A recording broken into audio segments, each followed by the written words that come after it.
apartheid was what you ate and what you drank, what you breathed every day. The school you went to, the segregation, you know, the places where you stay, white only, you know.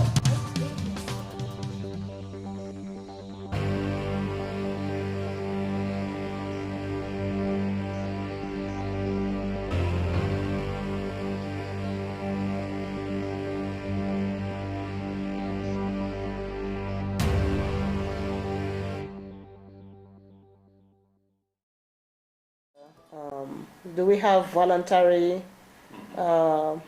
yielding of land? What's the situation in terms of land? Yes, the South African government has put in place mechanisms to deal with the land issue.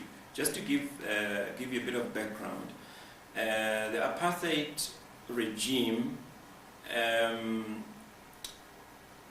had a policy of declaring certain areas white areas, and if in that area that they had declared white there were black residents, they would then be forcibly removed. Their land would then be taken, and it would be incorporated into this area that has been declared white.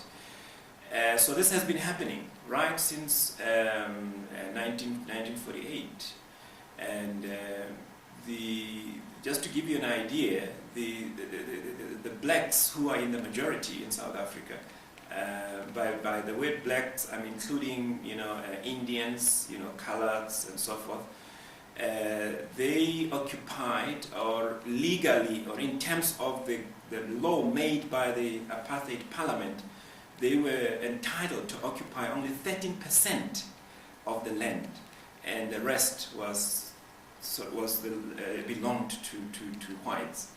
And so there were a lot of communities that were displaced, and this then resulted in bitterness and so on. And when the new government took over, there was one of its priorities was to rectify these errors. And so what they then did was to set up the mechanism. They, for example, put together a law that governed the processes that were aimed at rectifying these mistakes which were made by the previous government. And for example, in this law there is provision made for the Land Commission. Now this commission is responsible then for processing claims. So according to the law, communities that were displaced have to make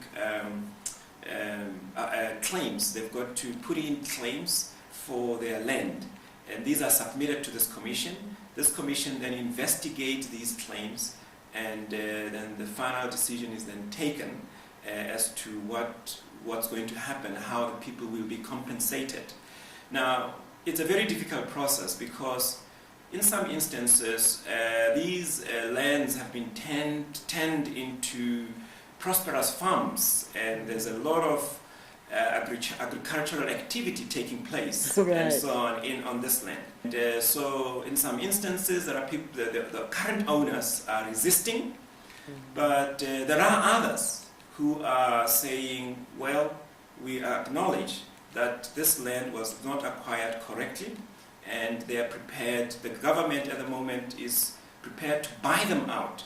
And there have been cases where the current owners have accepted the offer the government made to them to buy the land back from them and to give it back to its current owners. Now who's buying from whom in this case? It's the government. The government is taking up the responsibility of buying that land back.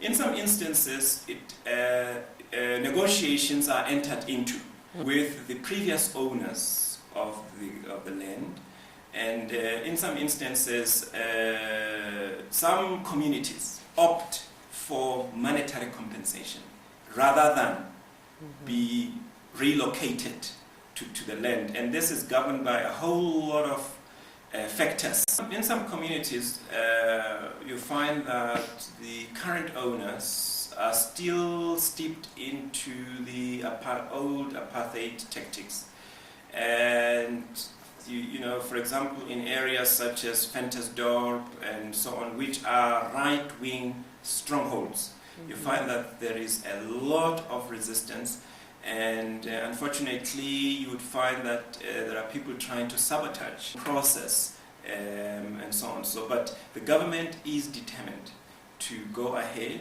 and to speed up the process. But what about the people? Are they patient? In some areas people are impatient, and there are cases where people where the removal was very traumatic, and there are scars, and there's a lot of bitterness, and in some instances there are people, some members, some communities feel very strongly that you know, the way they were removed or it should perhaps be dealt with in the courts, and that that the people who removed them should be punished, and so on. So in some communities feel very, very bitter about this, and also because this is a systematic way of handling and dealing with this complex issue, it tends to be slow, and there are some communities are becoming impatient, and they say that the government is taking too long, and they don't see why the current government does not treat the people who are occupying that land in the way in which they themselves were treated by the previous government. Whites who grab land from the blacks or who kick blacks out of their land and took it for themselves, still have land. I mean, that land is still owned by those white people.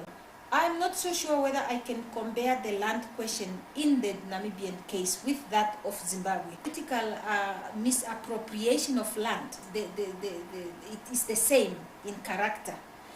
But in terms of the nature of policies and programs that are put before land, I don't think they were the same. Because our colonial masters never promised us that they will do this for us in order for us to solve the land issue. Right. Which did. Yes. And also in terms of constitution, I think our constitution was drafted in Namibia with an input by Namibians. They spent weeks and months discussing this constitution thoroughly in Windhoek. Of course, maybe they got experts, you know, to help them draft. But nevertheless, it was discussed by the people, it was adopted by the people, it was redrafted, and you know. So, and as I said, with regards to the land policy that we have, I think for Namibia that was something that emanated from the people themselves. I'm not trying to insult Zimbabwe and say theirs did not emanate from themselves, but I'm just saying we know the Lancaster agreement, yes, of the British, yes. And so one cannot, it is on the basis of that, because that formed the basis on which this land was supposed to be tackled, and promises that were made and promises that were not met, and then frustrations that resulted from that, whereby, I mean, South Africa never promised us that after independence we are going to do you this, and in terms of land policy, this is. They never promised us to even help us to start relooking at the land question, really. So are you